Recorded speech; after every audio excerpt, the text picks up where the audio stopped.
Hey everybody, it's time for another board game review, this time from our friends at Ply Games. They have given us a chance to check out their new game, Exploration.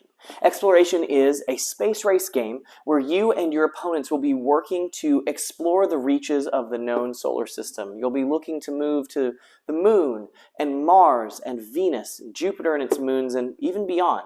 You'll be working to build an armada of ships, developing credits and modules and attachments for these ships to have an edge over your opponents.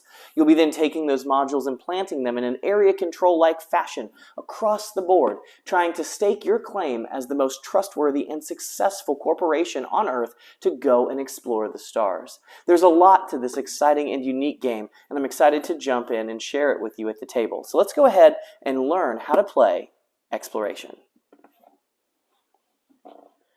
Exploration is a game where up to 5 players will be working and taking on the role of an earthbound corporation set to explore the stars. You will set out on an epic quest over 8 rounds to travel to the stars by crafting and building the most beautiful fleet of ships that the galaxy has ever seen. You will be building modules and attaching them to your vessels, sending them out at key locations across the galaxy, setting out to claim those planets, those moons, those resources as your corporation's own, and planting your flag there for humanity for ages to come.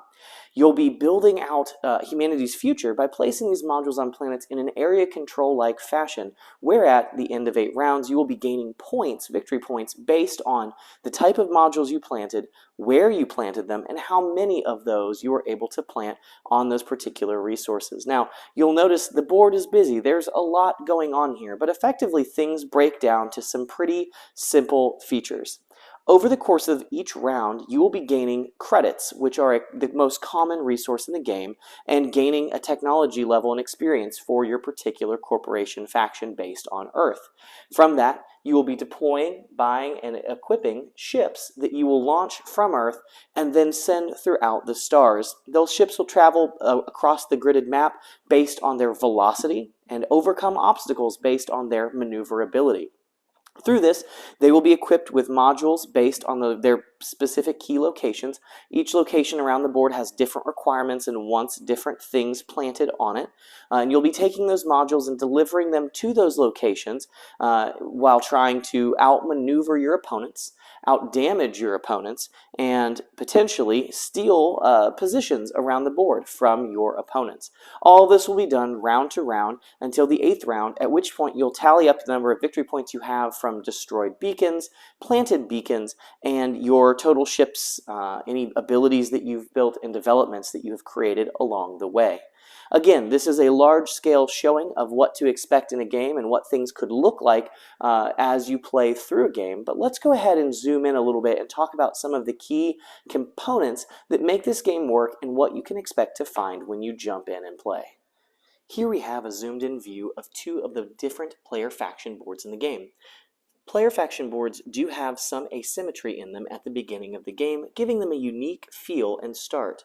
Each faction has a technology tree on the right-hand side that is the same for both players, as well as a bottom track-to-track experience that allows them to be used for advancing their technology tree, as well as many other things throughout the game. We also have an example of some of the basic ships that you'll find in the game of Exploration. Every faction will begin the game with some primary mission cards that will be set out in front of them that will give them specific challenges, goals, and things to set out to accomplish.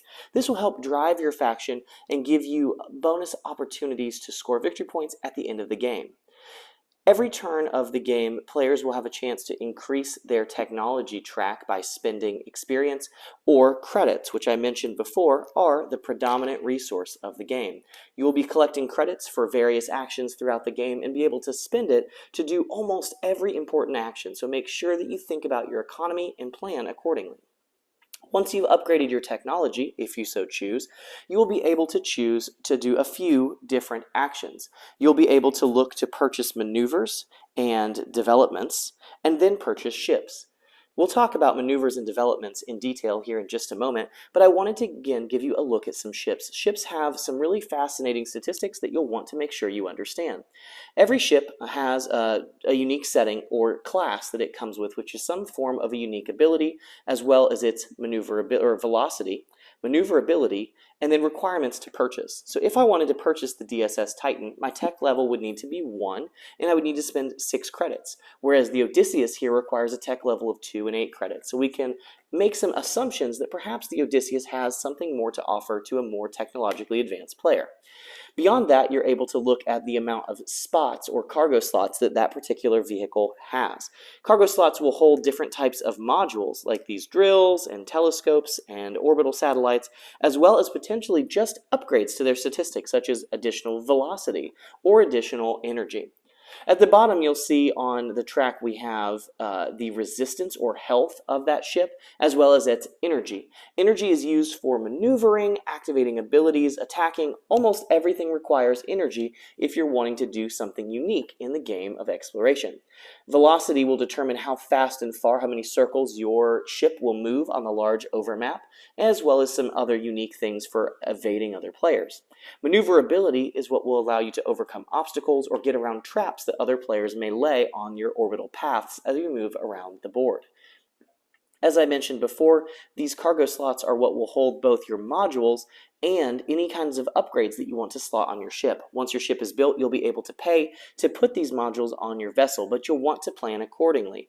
You want to make sure you have slots available for any of the modules you want to take with you, as it takes a long time, often, to return to a place where you can resupply and gain additional modules.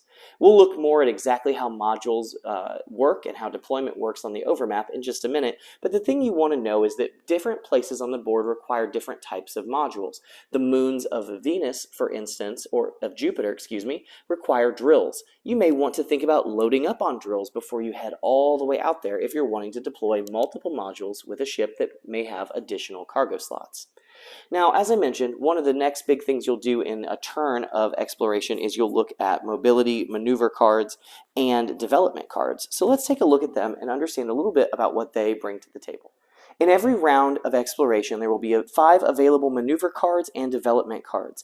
Here at the bottom, we have the blue development cards, and above it, we have the pinkish-purple maneuver cards. Maneuver cards are going to be the same throughout every round of the game and will be available to all players, and each player has the option to pay the cost to attach one of these maneuvers to one of their available player ships. These maneuvers will give you a different bonus or perhaps additional opportunities and skills and abilities for that particular round with your ship that you've attached this to. They'll give you some really neat tactical outplay opportunities that you'll be able to activate and utilize for that round. But keep in mind, these are available to all players, so turn order matters, and whatever trick you just pulled, your opponent may be able to pull on you in the future. The development cards, on the other hand, on the bottom, are something that you'll be collecting and building to kind of build out your asymmetry and score opportunities as you go throughout the game. These again have a cost and tech requirements, usually being credits for the cost, and your tech level as you advance throughout the game. Once you purchase this, you will keep this card for the rest of the game and gain some form of ability. This could be as simple as just gaining additional victory points at the end of the game, or gaining experience, additional technology levels, or even being able to build a space station out in space where you will then be able to refit or retrofit your ships as they're deployed by adding additional modules. There's all kinds of amazing opportunities in the development deck, and how you choose to allocate your resources between those cards and more powerful ships and more powerful modules will determine how your faction, your corporation, stands out, looks unique, and plays the game differently than your opponents. Welcome to the big overboard of exploration. As we mentioned, this is a victory point-based game played over 8 rounds. Players will take on the role again of rival corporations set out to place modules in area control fashion around the board based on the types of modules they have equipped and where they want to go. For instance, the Moon requires these rover modules, where Mars is looking for habitat modules. If you have the corresponding module on your ship and you are in low orbit close to a drop point that's connected by these dotted lines, your ship is able to deploy one of its corresponding modules. In this case, I would lose a rover module from my ship and do a check. If I make a maneuverability check based on my ship's skills, and perhaps rolling this luck dice to see if I'm able to make the check, I'm able to deploy a module there, an area control cube. And I can do this as many times as I want based on the amount of modules that I have on my ship before I may need to go home, resupply, and get more modules. In doing so, I'll place these area control cubes on the corresponding module locations on the map. At the end of the game, I'm going to score a number of points, victory points, equal to the number of modules I control. For instance, if I had all 4 of these areas on the moon covered with my control markers, I would gain 28 points, which is a huge, huge swing. So you can see how you may want to try and beat your opponents to completely locking down an area of the map. And there are some specific abilities on ships that will allow you to actually overclaim someone else's module, which can be terribly, terribly frustrating if you're not careful.